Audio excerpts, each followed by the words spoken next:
Work management platforms. Ugh, endless onboarding, IT bottlenecks, admin requests. But what if things were different? We found love in an open space. Monday.com is different. No lengthy onboarding. Beautiful reports in minutes. Custom workflows you can build on your own. Easy to use prompt-free AI. Turns out you can love a work management platform. Monday.com, the first work platform you'll love to use.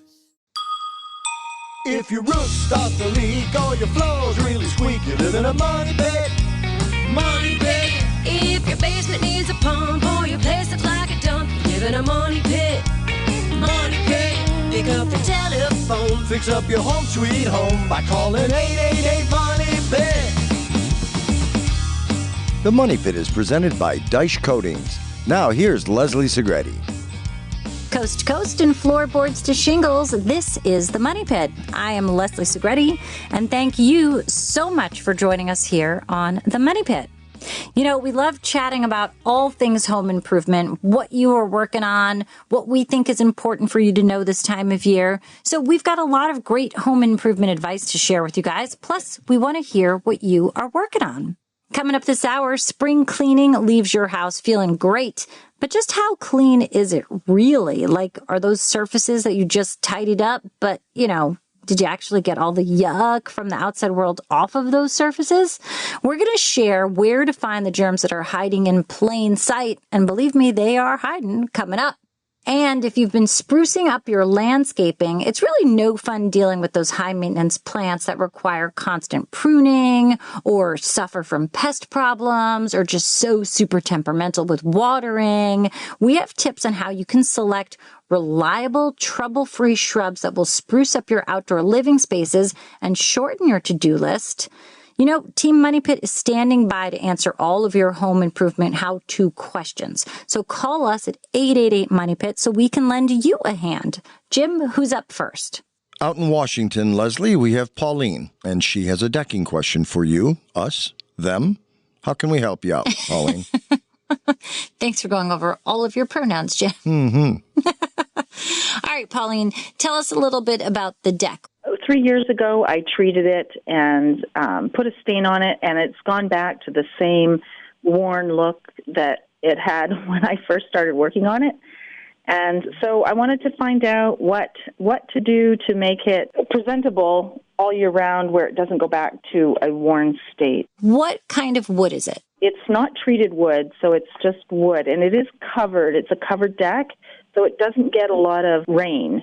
The rain doesn't really hit it, but it gets a lot of footwork and dog prints. And That's interesting that it doesn't see a lot of sunlight. It tends to be covered. I think that maybe you just didn't prime it, perhaps. So what you really want to do is apply a solid color stain. But even though it's the word stain, it kind of goes on more like a very thick stain, kind of like a paint. So you do want to prime it. And the primer you can, if you can get your hands on some oil-based primer, is going to be the best. So the primer would be oil-based, the stain would be water-based, but that primer is going to do the job of making sure that that color sticks really, really well. And then I would suggest using a solid color stain just simply because there's more pigment to it, especially with all of the foot traffic and the dog footprints and everybody just kind of walking across the space. This will do a great job of maintaining that color and protecting the surface of that deck. And if you do the prep work correct and you do the top coat correct, it should last you about 5 to 7 years before you have to do it again. Oh, okay, because I used a transparent stain. Oh, you used a transparent stain. Well, that's probably why, because a transparent generally has no pigment in it. I mean, a semi-transparent means it has a little bit of color, but you can still see all of the grain. A transparent could just be a clear coat. It could be very, very, very lightly tinted. And unless it has a really good, like, ultraviolet inhibitor, it's going to wash out very quickly. So you probably did everything correct, and it probably lasted just as long as it was supposed to. Okay, so after I put it on, is there something I can put over top of it so it wears well? Yeah, I mean, solid stains really aren't designed to have another coating put on top of it. That top coat with the solid stain is the layer that you want to have the wear and tear. So it's definitely going to be something that will stand up to the fact it won't show the footprints. Well, depending on the color, you might see the footprints, but it's not going to wear through to the wood itself. And it will just stay well and last for a long time, especially if you prime it. Okay, thanks so much for calling us at 888 Money Pit. All right, Leslie. Heading north to Canada, we have Dave in Ontario who needs help with a garage door. How can we help you out there, Dave? I've got the old wooden garage door, and over top of it's the wooden framework, and the paint was all bulging, so we kind of tapped at it. It looks like the whole thing's dry rotted. So I'm not sure if I'm opening a whole Pandora's box and I'm not going to be able to have to tear the whole garage down, but it looks like I've got to replace the header in it. Now, it's a cement block garage, so I don't know how involved this is going to be. So it's just a header above your garage door? Do you know, was there a leak above it? The roof was done a year and a half ago, so it's not a detached garage. So if it was leaking, I'm not real sure whether it was long term. All right, but it's definitely not leaking now. No, everything's dry in there now. And the roof rafters are resting on the header? Yes. It's a four-sided, so I guess they call it a cottage. Well, what you're probably going to have to do is you're probably going to have to build a temporary wall to hold up those roof rafters while you disassemble that header. And you do that sort of right inside of the garage door. You basically build kind of a fake wall right up to the underside of those rafters so that you're supporting them between the garage floor and the underside of the rafters while you disassemble and replace that header, because that's really what's holding it up. Then once you've got it all back together, you can disassemble that temporary wall and that weight becomes transferred to that new header. It really is a bit of a process, but it's not that difficult. Would I be jacking that up, taking a little bit of pressure off? No, I don't think you have to jack anything up to make it snug. I mean, it's probably not going to move that much. Okay, so this is something I could probably handle myself. Well, if you're pretty experienced, then for sure you can do this yourself. But it's also the kind of thing that you might need to have a pro help you with if you've never done it before. I mean, the pros do this project every single day, so they know what's up. They know the problems, the challenges they could face. And if something goes wrong, they know how to fix that. And it's a structural situation here. So it's pretty concerning. So unless you have experience in this area, I wouldn't say tackle it yourself. But it is a do-it-yourself project if you've got the experience. Yep, very good. That gets me pointed in the right direction. Oh, you're so welcome. Thanks so much for calling us at 888 Money Pit. Work management platforms. Ugh, endless onboarding, IT bottlenecks, admin requests. But what if things were different? We found love in an open space. Monday.com is different. No lengthy onboarding. Beautiful reports in minutes. Custom workflows you can build on your own. Easy to use prompt-free AI. Turns out you can love a work management platform. Monday.com, the first work platform you'll love to use. Hey, Money Pit podcast fans, you want to help us out? Well, go ahead and leave us a 5-star review on Apple Podcasts, and we're going to give you a virtual high five. Plus, you'll be helping us spread the word about our show. Just go to moneypit.com/review. We're thrilled to announce that we've partnered with Daish Coatings to bring you the ultimate porch and patio makeover sweepstakes. Now through June 9th, you can enter to win amazing, easy-to-use DIY products from Daish Coatings that will transform your porch, your patio, or any concrete surface into an attractive surface that will last for years. Just visit moneypit.com/sweepstakes right now through June 9th. 2 grand prize winners will each receive about $1,000 in Daish Coatings products. You can choose a decorative surface of Spread Rock Granite Stone Coating, Track Safe Anti-Slip Color Coat, or Roller Rock Rollable Stone Coating. And you're also going to get a final coating of Track Safe Anti-Slip Sealer to create a gorgeous new space at home. There's also going to be 20 runner-up winners who will each receive their Track Safe Anti-Slip Color Kit, and that is a prize valued at $150. You can enter every day at moneypit.com/sweepstakes. Good luck, everybody. All right, Jim, let's get back to the phones. All right, Leslie, we're going to take a steamy call from Diane in Minnesota. I don't think she means it that way. Jim. I read that wrong. Yeah, I think I meant to say Diane in Minnesota has a steamy bathroom. There we go. Sorry, Diane. Diane, what's going on? Yes, the exhaust fan. It just does not seem to take the steam out of the bathroom at all. It just doesn't work. All All right. Well, the good news is you have an exhaust fan. So let's talk about it. Where is that fan mounted? Is it on the ceiling? Does it go into the attic? Yeah, it's in the ceiling. I just live in an apartment, so I'm not exactly sure where it goes, but... All right. Well, see, you would want to know exactly where that fan is exhausting to. So that's a good place to start. You want to know that you turn on the fan and you actually see it exhaust somewhere. And generally, that's going to be a vent on the outside of the building. You can kind of turn on that exhaust fan and then see that vent open. So you need to figure out if it's an apartment. You have to have your super figure out or tell you, because maybe they know where exactly it exhausts to, because that exhaust way could be obstructed. Maybe it got crushed. Perhaps it's blocked. Perhaps it just could go nowhere. I mean, there could be a lot of other things wrong with it. And I think that you may want to think about that because it's an apartment and not a condo, but it's still your home. So you want to make sure that this is exhausting in the best way possible to keep that moisture low in that bathroom space.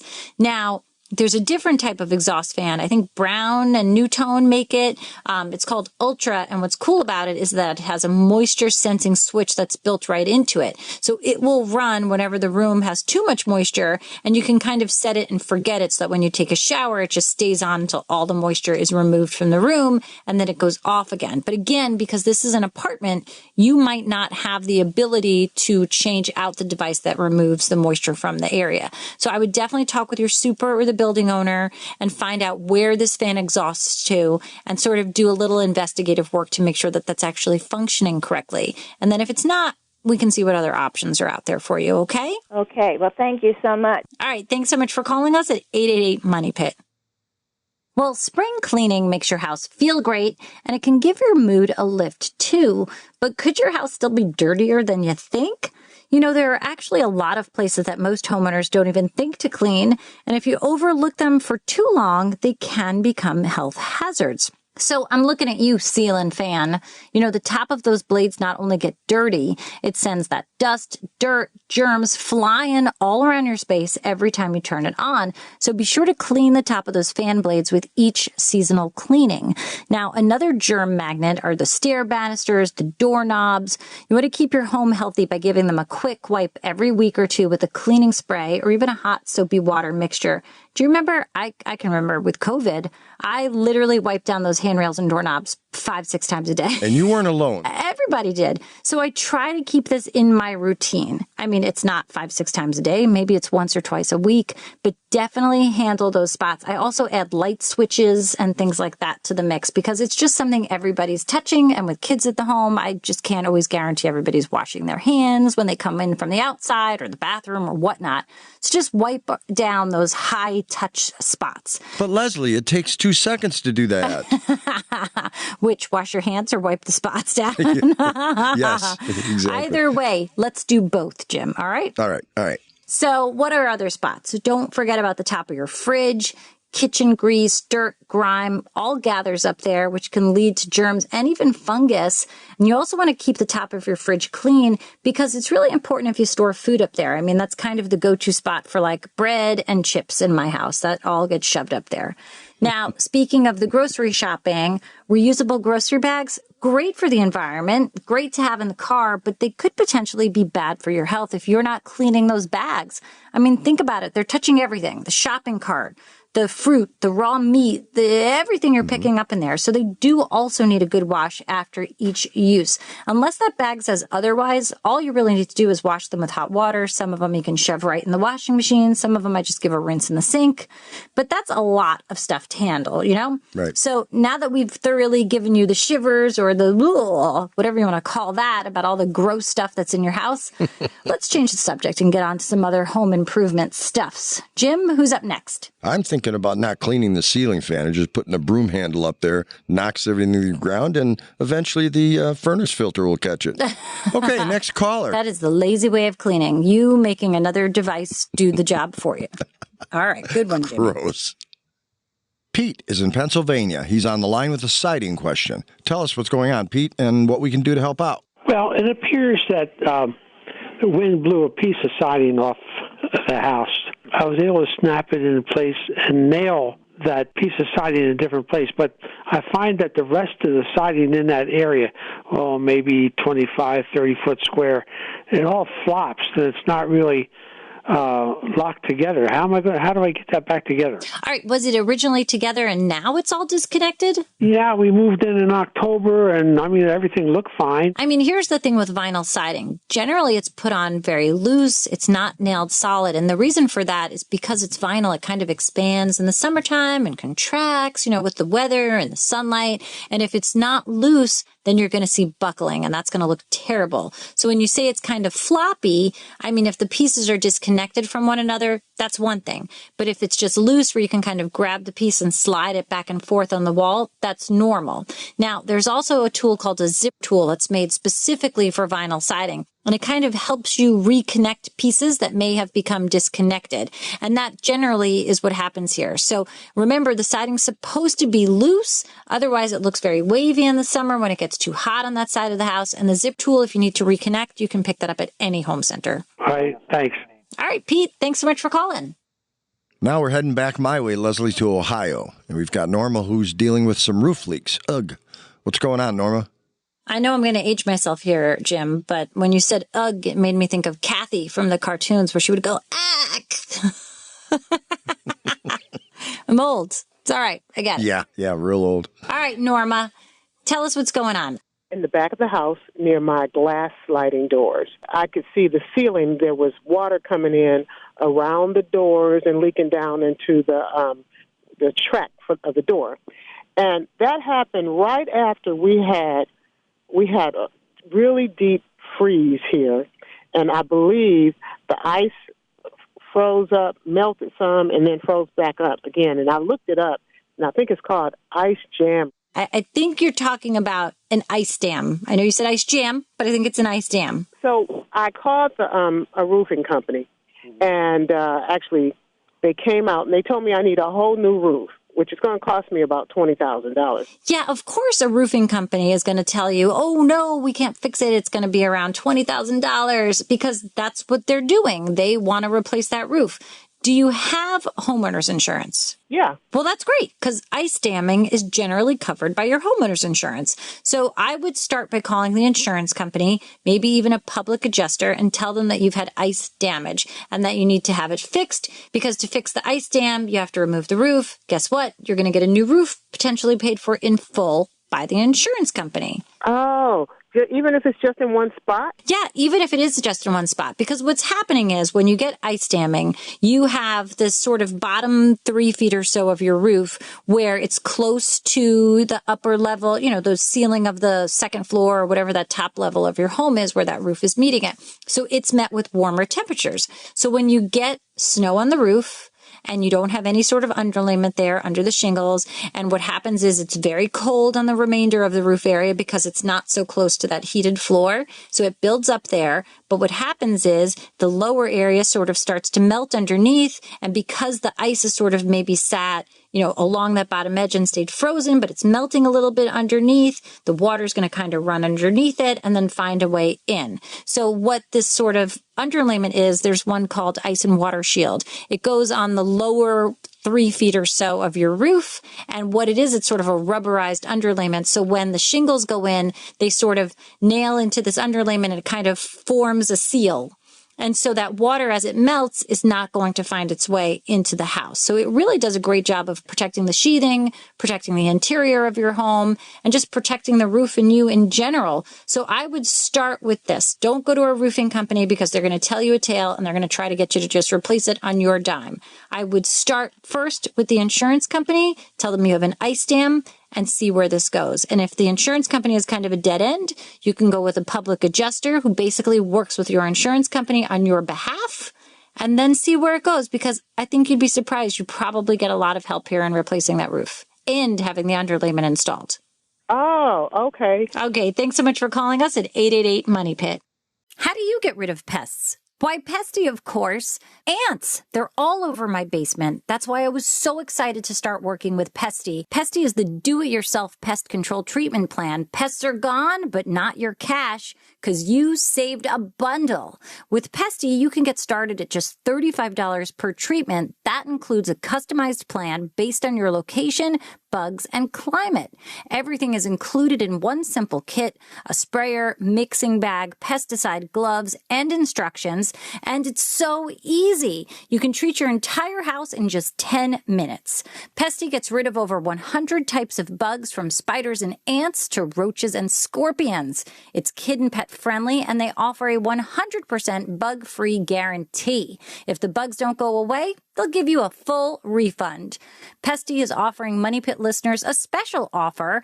Now is the time to protect your home from bugs with Pesty. Go to pesty.com/moneypit for an extra 10% off your order. That's Pesty, PESTIE.com/moneypit for the extra 10% off. Protect your home from bugs with Pesty. Visit pesty.com/moneypit today. This episode is brought to you by Chevy Silverado. When it's time for you to ditch the blacktop and head off-road, do it in a truck that says no to nothing. The Chevy Silverado Trail Boss. Get the rugged capability of its Z71 suspension and 2-inch factory lift. Plus, impressive torque and towing capacity thanks to an available Duramax 3-liter turbo diesel engine. Where other trucks call it quits, you'll just be getting started. Visit Chevy.com to learn more. I am tackling a project I hadn't planned on tackling. We had this beautiful wisteria that kind of took over the next door neighbor's everything, like literally everything. Ooh. All of the stuff had overgrown so much. Sadly, she was a wonderful woman and she passed away in the fall, and we have new neighbors and they are very nice, but they took out literally every bit of all of this overgrown stuff, which I know in the long run is going to be great. But for the moment, all I see is their house and I see just everything. So I'm about to tackle some projects. I don't know if I'm putting up a new fence. I don't know if I'm trying to figure out some new landscaping, but it is a big to-do. And I'm kind of looking forward to what those changes are going to be, because I don't want to look at their house anymore, Jimmy. It's been a week. It's been a week. I'm getting antsy. So let's talk to some people. Let's figure out what they've got to do. Maybe they also have some neighbors who took down some trees. Let's figure it out. What's going on, everybody? No, when you said wisteria, the first thing I thought of was, Desperate Housewives. I love them. I love wisteria, Jim. Okay, let's actually work, Leslie. All right. We've got Peter. You're on the Money Pit with Leslie Segretti. How can we help you? I had a house built 13 years ago, and one of the rooms on the first floor extends past the basement, so there's a crawl space. And I noticed just after they built that there was some moisture and mold in the adjacent closet in the basement to the crawl space. What they did was they put some thick plastic sheeting in the crawl space, and they put a dehumidifier in, just a standard one that you can get like Home Depot or Lowe's, with a drainage hose that goes into a pipe or a drain, and that's been running continuously for 13 years. And I haven't had any moisture problems since, but I was just kind of wondering, is that the safest solution? And I guess I just have nightmares that the dehumidifier catches on fire again, just because it just runs continuously. All right. Well, let's think, Peter, about the reasons why that humidifier is running consistently. I mean, you're probably needing to control the moisture that's coming into the space. So let's think about the exterior of the house. So now you want to look at that soil and you want to make sure that it is actually sloping away from the house. And I'm not talking about like a drastic drop off. You want to sort of slope away 6 inches, but over 10 feet. So it's very gradual as it's moving that water away from the house. Now, then you want to look at your gutters and your downspouts. You want to make sure they're clear, that the water flows, freely down the downspout. Where that downspout goes is super important. You don't want all that water to go right next to your home's foundation. So a lot of times you see sort of a bent piece that sort of kicks the water away, and sometimes it only sends the water a few inches from the house. You need to go a few feet away from the house. And sometimes you can even have those downspouts buried underground and transporting the water away, but you have to make sure that those downspouts stay connected and don't disconnect and just sort of deposit all of that water right next to the foundation.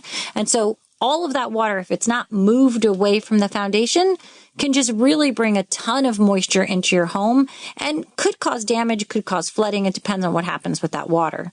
When they built the house, they put in French drains around the outside. I don't have any trees next to the house that would shed any leaves. So, I'm thinking the gutters are probably clear. And I'm thinking, they just have the dehumidifier set just to run continuously. I was wondering, is that safe? It's been doing it for 13 years. I mean, the type of dehumidifier that you're probably talking about is meant for a crawl space and, probably would work for about a decade. There are better dehumidifiers for this exact use, and they hang from the ceiling of the crawl space, and they can cover a much wider area. You can look at a good website, thermostore.com. They're a manufacturer of one of these sort of ceiling mounted in a crawl space dehumidifiers, if you will. They work really well. They get rid of all the moisture. They transport the water outside and, sort of get it away from the foundation itself. But I just want to double check. Did you put any plastic sheeting down on the floor in the crawl space to sort of help? Correct. All right. And that goes all the way wall to wall, overlap. So there's no flooring exposed at all? Entire height of the crawl space is maybe 3.5 feet tall. And I haven't noticed any, issues in the closet next door. Well, okay. I mean, it's good that you're not seeing any mold or anything. I think I would just probably replace that dehumidifier with a better one. There are some out there that are not that expensive. You can have an outlet installed where you're going to plug it in that's ground fault protected. And then I think you have nothing to worry about. It'll really do the job of getting the moisture out and keeping it away from the house. Great. Thank you very much. And don't forget, you can enter our porch and patio makeover sweepstakes right now through June 9th. We're giving away $5,000 in Dice Coatings products. You can learn more and enter daily at moneypit.com/sweepstakes. That's moneypit.com/sweepstakes. Jim, who's up next? Give me just a second, Leslie. I'm going to moneypit.com/sweepstakes. You are not allowed to enter. Damn! The fine print says, do you work for the Money Pit? Then you're out. Sorry, friend. Being with you is such a pleasure, Leslie. I don't consider it work. And excuse me as I vomit. Nice. All right, here's who we have up. Well, when you think of shrubs, you might not think of them as the most glamorous plants around. I mean, they're kind of like the workhorse of the yard. They're the backbone of this landscape design. But there are hundreds of different styles of shrubs out there. So you need to make sure that you're making the right choice so that they will thrive in your environment.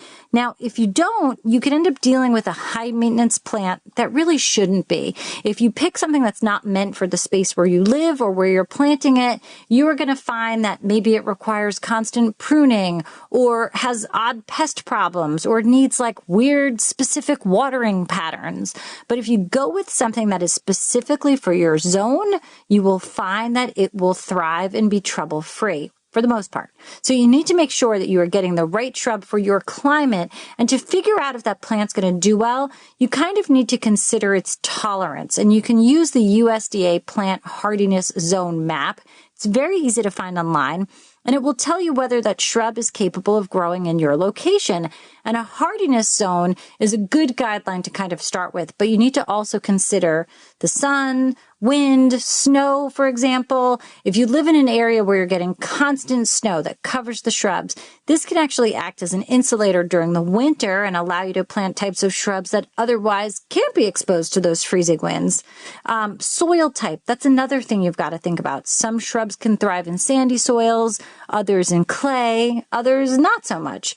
So once you've kind of figured out the perfect shrub for your yard or garden, you've got to keep it pruned. I kind of never know what's, too much, what's not enough. So if I have a question about a specific area, I do take a photo of it and I go over to my local garden center because I know I've told you guys this before. I do not have a green thumb. I'm just not good at keeping things alive in the yard. So the easier for me, the better. So if I have questions, I go right to the home and garden center and I say, hey, can you help me out? Should I be taking this off? Is this the time of year? And it kind of gives me a catalog of what I should be doing seasonally with that specific shrub because those guys are the pros. So when in doubt, throw it out. Nope, that's what my grandma said. Mm-hmm. When in doubt, ask the folks at the Home and Garden Center because they will help you make sure that you've got something for the right area in your home and how to properly care for it because that's what you want. You want to kind of put it in the ground, make sure it grows well, and then kind of forget about the maintenance of it. Either way, I've got some landscaping projects coming up. You may as well. Let's talk about them as we tackle them this summer season. All right, Jim, let's get back to the phones. Now we've got Heather in Tennessee who's dealing with the flooring situation. Fill us in, Heather. Well, my husband and I we have a water filter on our countertop, and we overfilled it one day, and it leaked out onto the hardwood and while we were at work, and it's left a 6 by 8 inch diameter area of bulking of our hardwood floors. You can't really see it, but you can feel it like when you're walking over it with like socks on, it kind of snags. So I didn't know if there's anything that you could do like a DIY project, or if you have to have the whole floor resanded, restained. I really don't want to go through all that mess. Ooh, that's sucky. And it's amazing how quickly, and it actually is sucky because all that water got onto that wood floor and it kind of got absorbed into it and then caused that buckling. Well, maybe, do you have any extra pieces of that floor anywhere? I don't. And actually, another reason I'm kind of leery of it is because we got the same man that did our hardwood floors to begin with come back and put hardwood in our bedrooms, and they don't match whatsoever.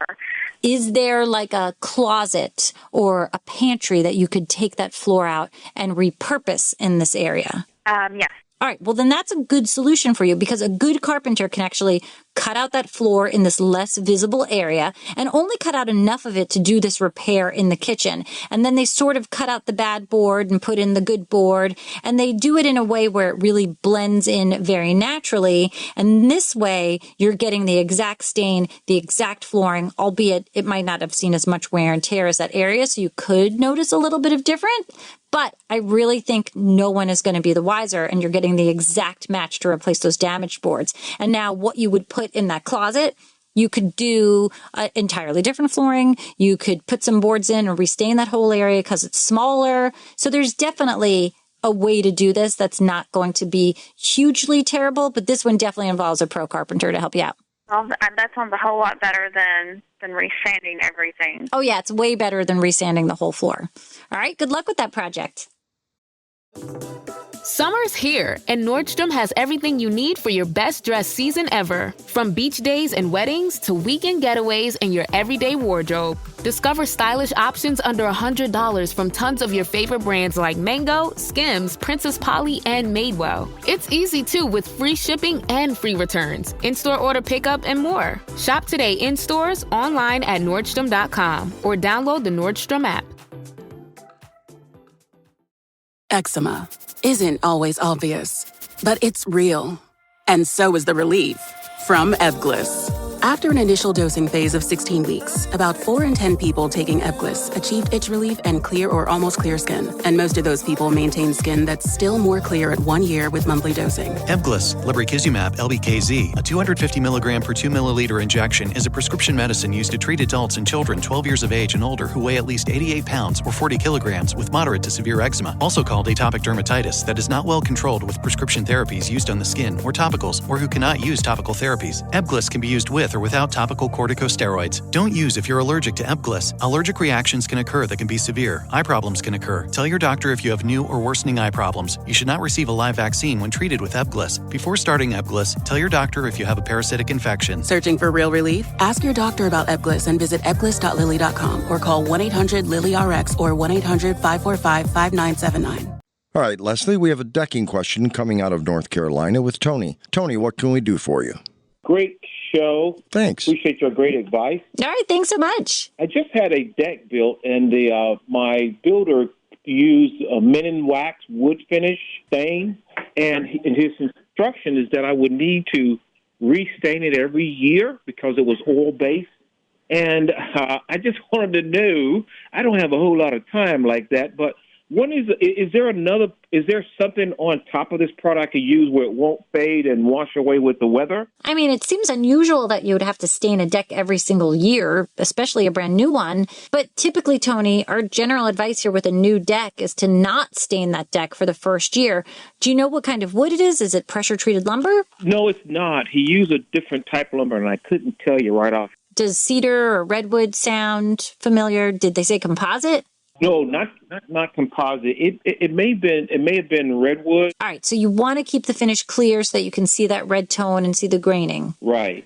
All right, well, you typically need to restain or reseal on a regular basis, but definitely not annually. And when it comes to choosing the product that you're going to use, you want to pick an exterior stain. There's different porosities to them, sort of levels of transparency. You can use semi-transparent that gives you a little bit of colorant, but it sort of brings an even tone to everything throughout the lumber, and it doesn't completely cover it. But then you can go all the way up to a solid color stain, which is a ton of pigment and generally feels like a paint. You don't really see the grain as much, but but it still has like a wood look appearance. So I think if you want to see the redwood and you want to see the graining and you want to see the naturalness of it, a semi-transparent or a clear coat is going to be the way you want to go. But you have to make sure that you go with a very good quality deck stain, and it probably will need to be applied every 3 to 5 years, not every year. Right. That's been my experience as well, 3 to 5 years. And but I just wasn't sure if I was actually being told completely the correct thing, or if there was something else going on. Yeah, I mean, that's our experience too. 3 to 5 years. You got a coat of stain on there. I'd say just live with it for a year or two, see what happens, see how it wears, and see what you think. That sounds great. Great advice. All right. Good luck with that, Tony. Thanks so much for calling us at 888-MONEY-PIT. Let's jump into those email questions. Jim, who do you have this hour? Mary writes in, my water pressure is pretty poor, and I'm pretty sure it's due to the fact that the water line from the street is more than 50 years old and made of galvanized steel. I can't even do a load of laundry and take a shower at the same time. There's just lousy pressure. Outside of replacing this pipe, is there a pump that I can install to increase the pressure for the whole house or even just make the bathroom better? All right, Mary. Well, that could be a solution, but I think what's going to happen is eventually you're going to be in a situation where there could be a pipe replacement project in your future. And I know you're trying to avoid this, but it's the time to do it now. Could it be past the time to do it? And if you don't take on this project now, you could be forced to take it on at some point in the not so distant future when you get a major break, and that could be really unlucky if you are not home. So here's what I recommend. The first thing you want to do is replace any visible galvanized piping in the house now. Basement, attic, unfinished room, any place you can find a piece of old steel, replace it. That's going to be great. The second thing you do, if you ever do a repair and open up a wall, never put it back without replacing that galvanized pipe. And then the last thing you would do is replace that pipe from the house to the street. It's a big project. It could be expensive, but it definitely is a weak point for the house. So think about tackling it now before you have to. Leslie, it's no big surprise that spring and summer are the peak seasons for real estate sales. And if you own a home that's new, or at least new to you, it's tempting to move in now. But, you know, there's something else you might want to consider before doing that. And Leslie's going to cover that in this edition of Leslie's Last Word. Leslie, proceed. Yeah, you know, I think it's important whether you're selling a home, whether you're buying a home, or even if you've just kind of been in the home for a while and have no plans to go. Having a home inspected is a great kind of starting point and understanding situation of what's the current, situation in your home. How are the things? Are the appliances all working appropriately? Are the home mechanical systems, heating, plumbing, electrical? How is that working? Is it in tip-top shape? Is there room for improvement? Does something need updating? Is the roof okay? What about the foundation? These are all things that you as a new homeowner should be knowing about the house, and hopefully you've had that home inspection done before you've actually finalized the deal, because it can be a negotiation factor to make sure that you're getting the best deal and that the right repairs are being covered by the right person. If you've been in your home a while, it's kind of really a good place to just sort of get, the pulse of what's happening in your home. Are there some things that I should be working on? Are there some things that are deteriorating? Oh my God, I worked on it. I've been working on that word and I think I've done it. You nailed it. I did for that one time. But truly, it's a good sense of what's happening in your home. And the inspection is sort of a very detailed book about your house. This is how this is working. This is how much lifespan is left in that water heater. This is what type of maintenance you should be doing to that boiler. This is what's going on with your HVAC system. Have you changed a filter? No? Guess what? There's a filter. All the different things that could be going on in your house that could help you sort of prolong all of those systems or make the changes to get more life out of X, Y, or Z. So I think there's never a bad time to do a home inspection. Obviously, if you're buying a home, do that before you've closed the deal. If you're selling your home, you can do it before you even put it on the market, so you can make some of those repairs to sort of get rid of the chance that a potential buyer will say like, hey, I see this needs to be done. Can we negotiate a lesser sell price? So it's really good for everybody. You can head on over to the American Society of Home Inspectors, that's ASHI.org, and find a certified home inspector in your area. It's great to go with a pro. It's not expensive, and it's awesome for you as a homeowner. So definitely tackle that. We thank you guys so much for joining us this hour. There's always so much home improvement going on all year round, but I feel like in the summer, we really get to enjoy the work we've done. So let us know what you are working on. Let us know how we can lend a hand. We are always here to help you out. Thanks so much. Remember, guys, you can do it yourself, but you don't have to do it alone. On the Money Pit Radio Show. On the Money Pit Radio Show. Pick up the telephone, fix up your home sweet home by calling 888 Money Pit.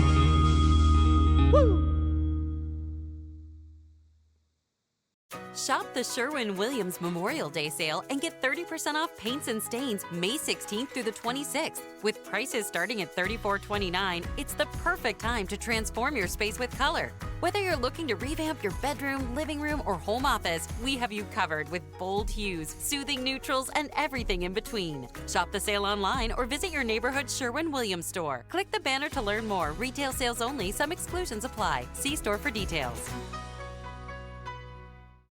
This podcast is supported by Talkspace. When my husband came home from his military deployment, readjusting was hard for all of us. Thankfully, I found Talkspace. Talkspace provides professional support from licensed therapists and psychiatric providers online. Military members, veterans, and their dependents ages 13 and older can get fast access to providers, all from the privacy of their computers or smartphones. I just answered a few questions online, and Talkspace matched me with a therapist. We meet when it's convenient for me, and I can message her anytime. It was so easy to set up, and they accept TRICARE. Therapy was going so well, my husband and I started seeing a couples therapist through Talkspace too. Talkspace works with most major insurers, including TRICARE. Match with a licensed therapist today at Talkspace.com/military. Go to Talkspace.com/military to get started today. That's Talkspace.com/military.